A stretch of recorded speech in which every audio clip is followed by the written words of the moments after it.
ایک حدیث ہے ترمذی شریف کی، اسے یاد کر لیں، بڑا نفع دے گی۔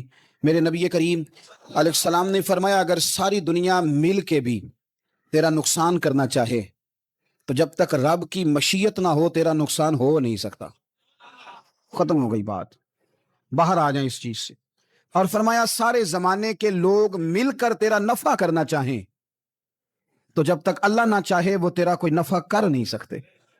نقصان بھی اللہ کی مشیت پہ ہے، نفع بھی اللہ کی رضا پہ ہے، تو پھر آپ بلا وجہ لوگوں کو دیکھ کر ٹینشن کیوں لیتے ہیں؟ پریشانی کاہے کی ہے؟ آزمائش کس بات کی ہے؟ اپنے آپ کو سکون دیں، اپنے آپ کو مطمئن کریں، کہیں رب بڑا ہی مہربان ہے، اس نے جہاں اچھا سمجھا ہے وہاں اس نے مجھے رکھا ہے۔ اپنے ذہن کو اطمینان دیں، سکون دیں۔ میرے نبی کریم علیہ الصلوۃ والسلام کی پوری حیات مبارکہ میں آپ کو شکوہ نہیں ملے گا کہیں بھی۔ حضور یتیم پیدا ہوئے، کتنی دفعہ آپ کو کتابوں میں ملتا ہے کہ حضور روئے ہوں کہ میرا باپ ہوتا تو ایسے ہوتا، میری اماں ہوتی تو ایسے ہوتی۔ ہم روز نہیں روتے؟ کریم صلی اللہ تعالی علیہ وسلم نے اپنی زندگی ساری آزمائشوں میں گزاری۔ کہیں آپ کو محسوس ہوتا ہے کہ نبی کریم صلی اللہ علیہ وسلم کسی کے پاس بیٹھے اور فرمایا آؤ میں تمہیں اپنے دکھ سناؤں؟ ہم ان ساری چیزوں کی ڈیمانڈ کرتے ہیں جو ہمارے مالک نے مناسب نہیں سمجھی ہمیں دینی۔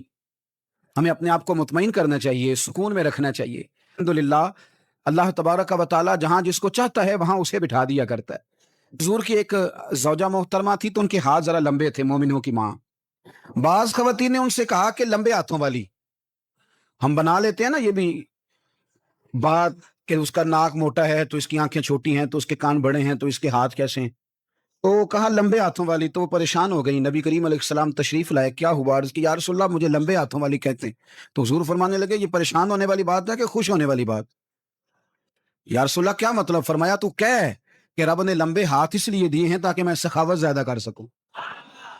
میں سخاوت زیادہ، یہ جو میرا چہرہ ہے نا، یہ جو آپ کا چہرہ ہے، یہ آپ کی چاہت ہے کہ اللہ کی؟ فی ای صورت ما شاء رکبک، اللہ فرماتے ہیں جیسے میں نے چاہا ہے ویسے تجھے بنایا ہے۔ تو اگر